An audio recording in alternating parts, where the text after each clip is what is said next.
A small, leather-bound notebook, 4 inches by 6, worn at the corners from being carried in the back pocket of a work jumpsuit for 19 years, slipped out of Eleanor Vance's purse and landed on the Family Feud stage at 10:47 a.m. on November 12, 2024. Eleanor, 68, a retired third-grade teacher from Asheville, North Carolina, did not realize it had fallen. She was bending to hug her grandson after the Vance family had won the 3rd round of regular play.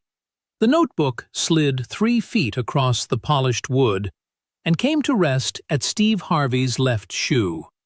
Steve glanced down. He saw the worn leather cover. He bent and picked it up. He did not open it.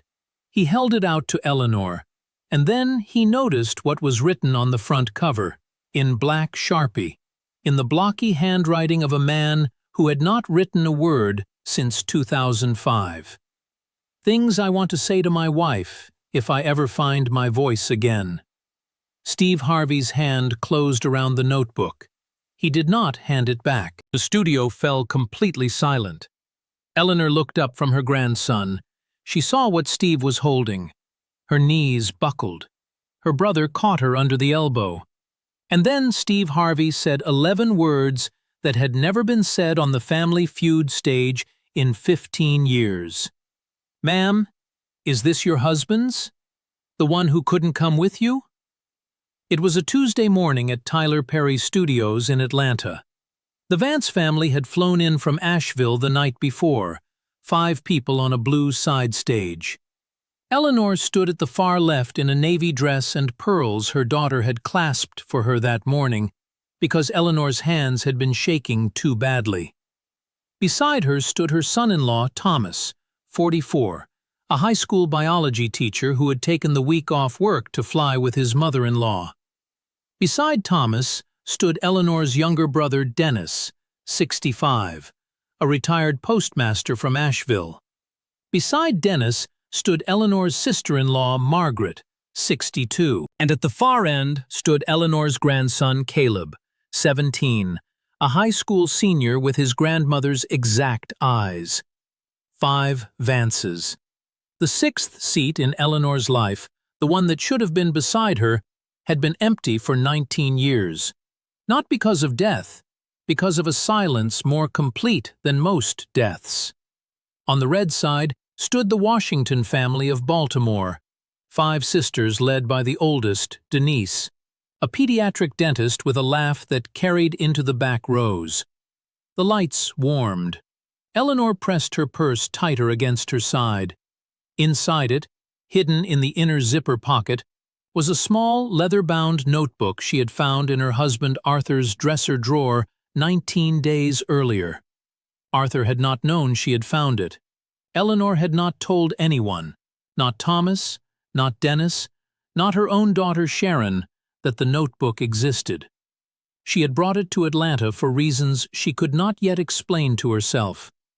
But nobody in that studio knew what was about to happen. What nobody knew, not the Washingtons, not the audience, not Steve Harvey himself, was that Arthur Vance, 71 years old, a retired master electrician from Asheville, had not spoken a word out loud to his wife Eleanor since October 4, 2005. 19 years, 1 month, and 8 days. Not good morning, not pass the salt, not I love you, not his wife's name, nothing. He had not spoken to anyone, for that matter, since the afternoon of October 4, 2005, when the telephone had rung in the kitchen of the small white house on Sunset Ridge Road, and Eleanor had answered it. The voice on the other end had belonged to the chaplain at Landstuhl Regional Medical Center in Germany. Arthur and Eleanor's only son, Corporal Ethan Vance, 23 years old, United States Marine Corps, had been killed by a roadside explosion in Fallujah, Iraq, 4 days earlier. The military had been trying to reach the family to notify them in person. Due to an administrative error, the notification team had been routed to the wrong address in a neighboring county. The chaplain, when he realized the error, had called the home number directly. Eleanor had taken the call standing at the kitchen sink. She had dropped the phone. Arthur had come in from the garage, carrying a roll of 12-gauge wire. He had seen his wife's face. She had not been able to say the words. She had picked the phone up off the linoleum. She had handed it to him. The chaplain had said the words again. Arthur Vance had not spoken a single word out loud since. He had communicated for 19 years through nods, through hand gestures, through a small dry erase board on the refrigerator that he wrote grocery lists on in capital letters, through the occasional note, through going to work every morning at 7 until he retired in 2014, through coming home every evening at 6 and sitting in the kitchen while Eleanor cooked and listening to the radio. He had not become violent. He had not become cruel. He had become silent. The grief counselor they had seen twice in 2006 had called it selective mutism caused by acute grief, and had recommended a treatment program at Duke University Medical Center in Durham. The insurance company had denied the out-of-network coverage in a single-page letter dated February 9, 2006. The treatment was deemed not medically necessary in the presence of adequate in-network alternatives. The in-network alternative had been a group therapy session in Asheville that Arthur had attended exactly once, on a Thursday evening in March 2006, and had walked out of after 11 minutes. Eleanor had filed 3 appeals over the following 18 months. All 3 had been denied on procedural technicalities.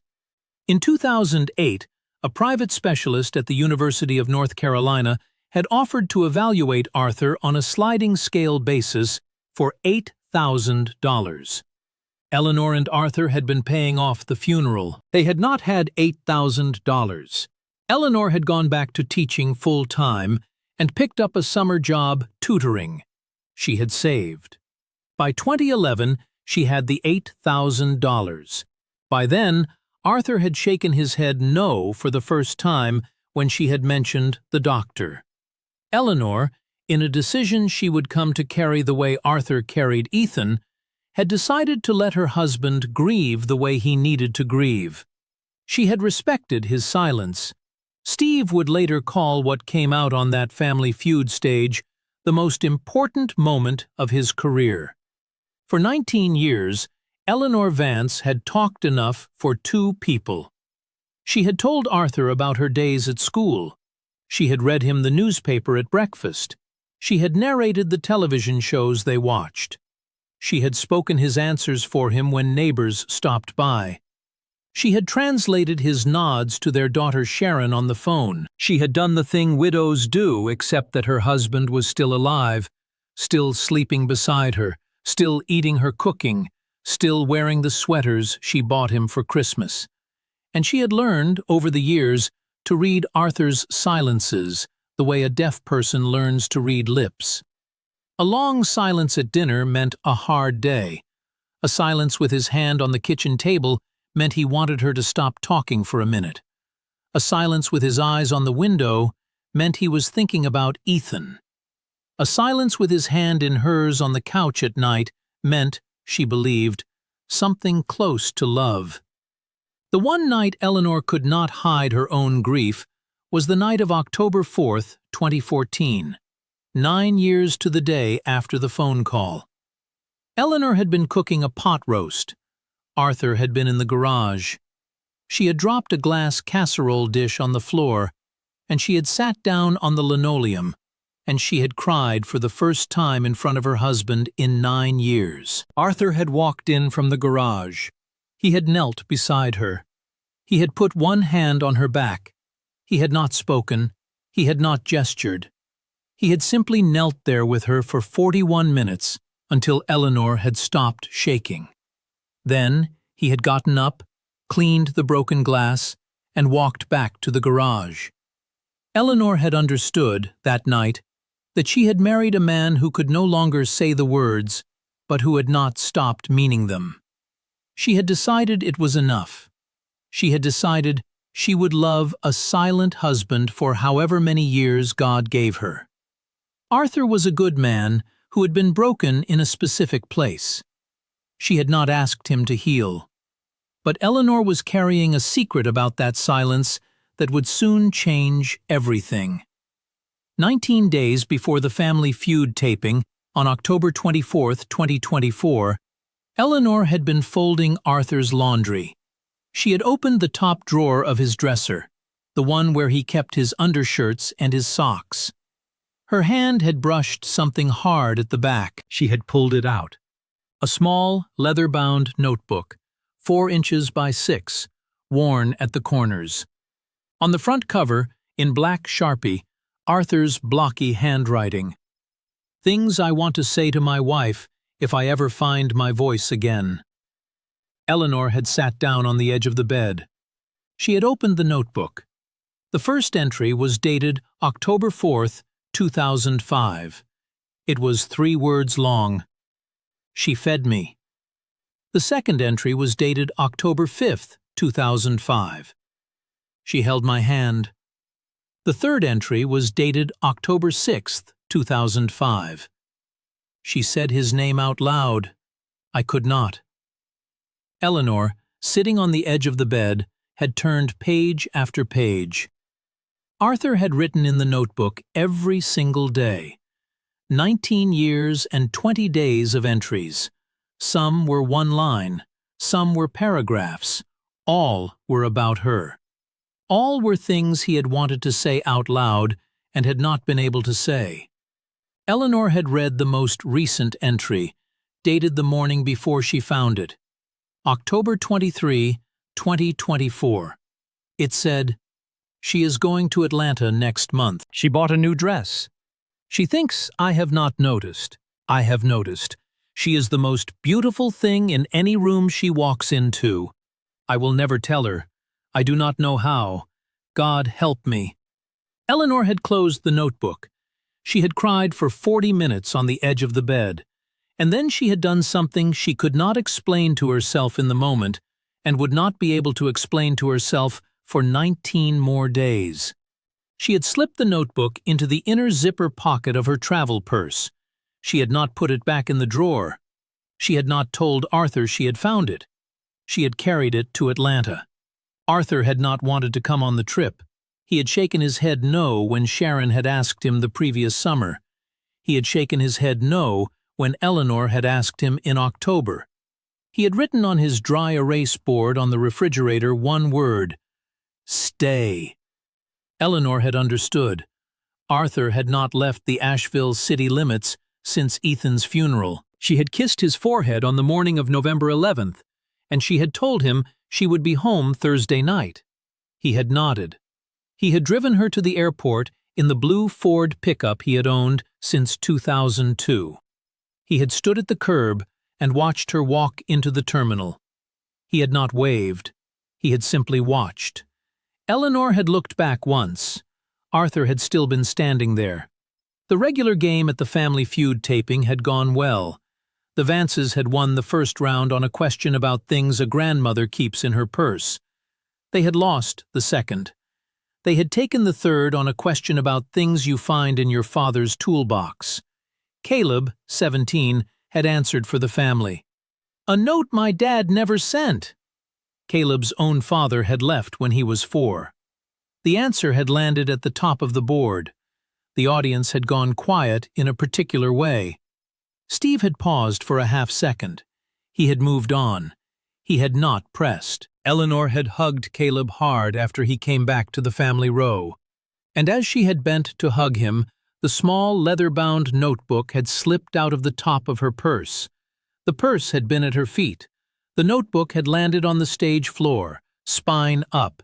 It had slid 3 feet across the polished wood and come to rest at Steve Harvey's left shoe. Eleanor had not seen it fall.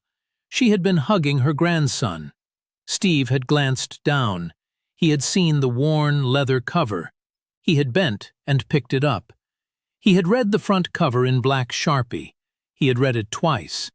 He had looked up at the Vance family. He had looked at Eleanor. He had looked at the empty sixth seat in her life, the one that had not traveled to Atlanta with her, and he had, somehow, in the way certain men with certain experience can sometimes know things they should not be able to know, understood. "Ma'am, is this your husband's? The one who couldn't come with you?"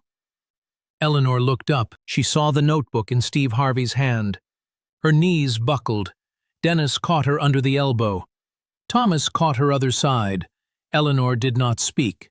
She could not. Steve walked across the stage, slowly, and stopped in front of her. He did not hand the notebook back. He held it gently in both his hands. "Ma'am, I am not going to open this. This is between you and him. But I need to ask you one thing. Is your husband alive?" Eleanor nodded. "Ma'am, is he at home in Asheville right now?" Eleanor nodded again. "Ma'am, does he know you found this?" Eleanor shook her head. The studio fell silent a second time. Steve Harvey turned to the floor director. "Rhonda, stop the clock. Kill the live audience feed. I need a private phone line on this stage in 90 seconds. Rhonda did not argue. She had been with Family Feud for 11 years. She had stopped arguing with Steve in year 4. A production assistant wheeled a small side table onto the stage. A desk phone was placed on it, hardwired, with a speaker. Steve looked at Eleanor. "Ma'am, what is your husband's name?" "Arthur. Arthur Vance."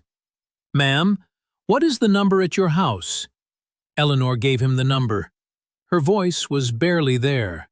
Steve dialed on the desk phone, on speaker, on live tape, sitting on the stage floor now, because his legs had gone out from under him too. The phone rang. It rang a second time. It rang a third. On the fourth ring, a click, a breath, no voice. Steve Harvey leaned toward the speaker. "Mr. Vance? Arthur Vance? This is Steve Harvey. I am on the Family Feud stage in Atlanta. Your wife Eleanor is standing right beside me. Sir, I know you have not spoken out loud in a very long time. I am not asking you to speak. I am asking you to stay on the line. Will you stay on the line, Arthur?" There was a silence. Then, softly, something that was not a word but was not nothing. A breath that was shaped like a yes. Steve closed his eyes. "Thank you, brother. I am going to do the talking for both of us. You just listen." Steve opened the notebook. He had not planned to. He did not know in the moment why he was doing it. He turned to the most recent page, the entry dated October 23, 2024. He read it out loud, slowly, into the speaker, while the microphones in the studio picked up every word. Eleanor, hearing the words for the second time, went to her knees on the stage floor. Dennis knelt beside her. Thomas knelt beside her. Caleb, 17, sat down on the edge of the stage with his face in his hands. Steve read the next page. October 22, 2024. I watched her braid her hair this morning. I have watched her braid her hair for 46 years. I will never get tired of watching her braid her hair. He read the next page. October 21, 2024. She laughed today at something on the radio. The first laugh out loud in 3 weeks. I caught it. I keep it. I keep all of them. He read the next page. October 20th, 2024. Ethan would be 42 years old today. She did not say it out loud. Neither did I. We both knew. I held her hand at dinner. That is all I know how to do. Eleanor was weeping into her brother's chest. On the other end of the phone, there was a sound. It was small. It was the sound of a man crying without letting the sound out. Steve turned back in the notebook. He flipped to the first page. The entry dated October 4th, 2005. He read it out loud. She fed me. He flipped to October 5th. She held my hand. He flipped to October 6th. She said his name out loud. I could not. Steve stopped. He closed the notebook. He looked at the phone. Arthur, your wife has known for 19 days. She found this. She has been carrying it in her purse all the way to Atlanta because she did not know what to say to you. She did not know how to say, I heard you. I have been hearing you all along. She did not know if you wanted her to know. Arthur, she heard you, brother. She has been hearing you for 19 years. The silence on the other end of the line lasted 9 seconds. Then a voice came through the speaker. It was hoarse. It was thin. It was the voice of a man who had not used it in 19 years. 3 words. That was all. The first 3 words Arthur Vance had spoken out loud since October 4, 2005. Ellie, come home. Eleanor Vance, on her knees on the stage floor of Family Feud in Atlanta, Georgia, at 11:14 in the morning on November 12, 2024, made a sound that did not have a name. Steve Harvey went down to the stage floor himself. He sat beside Eleanor. He said into the speaker, Arthur, I am going to put your wife on the plane this afternoon. She will be at your door by 6 o'clock tonight. You do not have to say another word, brother. You said the only ones that mattered. Ellie, Arthur said again, and then, after a long pause, in a voice that was cracking with disuse, one more sentence. I have so much to say to you. Eleanor lifted her head off the floor. She looked at the speaker. She spoke to her husband for the first time in a room full of 200 weeping strangers. I'm listening, Art. I have been listening. I am right here. Steve Harvey stood up, eventually, and turned to the camera. He did not wipe his face. He made no effort to pretend he had not been crying. He spoke very quietly. Let me tell you something. 30 years ago, I was in a 1976 Ford Tempo, eating out of trash cans, sleeping in gas station parking lots. I had a wife at the time who was trying to reach me through a door I had closed. I did not open that door. I lost her. I sat in that car one night in Cleveland, and an old man walked up to the driver's window and said, Son, God's got a plan bigger than your pain. He did not give me money. He did not give me a blanket. He just looked at me through the glass.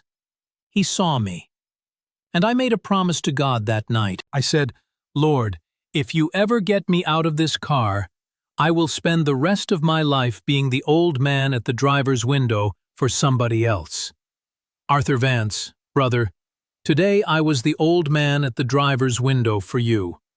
You have been sitting in that car for 19 years. Your wife has been standing outside knocking the whole time.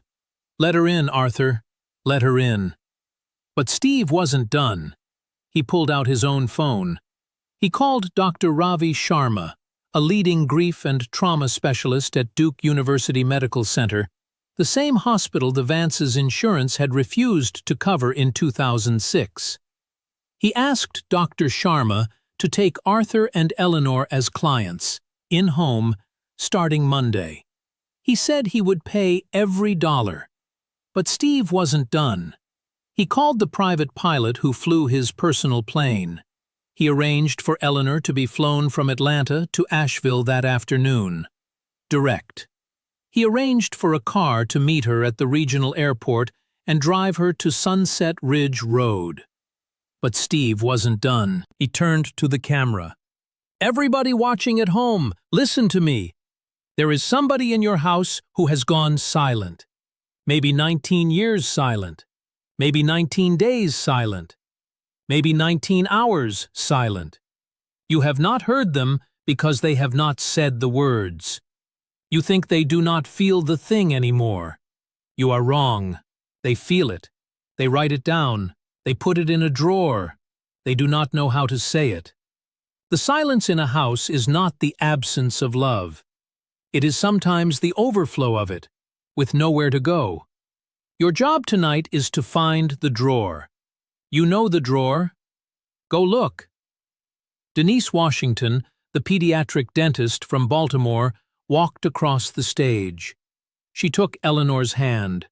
She put a small silver locket around Eleanor's neck. It had been her own mother's. Her mother, Denise said, had lost a son in Vietnam and had not spoken his name out loud for 31 years. "My mama went to her grave with her son's name in a drawer," Denise said. "You don't go to yours that way, Mrs. Vance. You go home and you open the drawer." Both families won that day. Steve paid the Washingtons $20,000 and the Vances $20,000 out of his own pocket. The clip from the Atlanta studio went up on the Family Feud YouTube channel 69 hours later. Within 5 days, it had been viewed 439 million times across all platforms. The hashtag #OpenTheDrawer trended #1 worldwide for 6 straight days. Good Morning America ran the segment in full. The BBC ran it. A veterans' grief organization in Texas began a program the following week based on the single idea of the drawer in the dresser, in which surviving spouses of service members were encouraged to ask their partners, in writing, if there was a notebook somewhere in the house. In February 2025, Congress passed the Vance Family Grief Care Act, which required insurers to cover grief and trauma specialists out of network for any family that had lost a child, a spouse, or a sibling to military service or sudden violent death. It was the first grief care insurance reform of its kind in American history. Dr. Ravi Sharma began in-home sessions with Arthur and Eleanor on Monday, November 18, 2024. 6 days after the taping. Arthur did not speak at the first session. He did not speak at the second. At the third session, he whispered one full sentence to his wife in front of Dr. Sharma. "I missed you." At the 7th session, he said, out loud, his son's name. Ethan. Eleanor heard her son's name spoken in her husband's voice for the first time in 19 years. She did not try to stop crying. She did not need to. By April 2025, 5 months post-taping, Arthur was speaking in full paragraphs. By August, he and Eleanor were going out to dinner at a small diner in Asheville every Thursday night. Arthur ordered for himself for the first time in 19 years. He ordered the meatloaf. He had always hated meatloaf. Eleanor laughed so hard she cried, and Arthur laughed with her. Steve Harvey launched the Open the Drawer Foundation on January 4, 2025, named after the single idea that no grieving family should carry a silence forever. The foundation's mission was to provide free, at-home grief counseling and trauma specialist access to any family in the United States that had lost a child, a spouse, or a sibling to sudden death, regardless of insurance status. In its first year, the foundation served 4,611 families. By year 2, the number had climbed past 14,000. Steve funded the first $16 million personally. In a 60 Minutes interview that aired on April 4, 2026, Steve was asked what he thought about when he remembered the morning a notebook slid across his stage. He was quiet for a long time.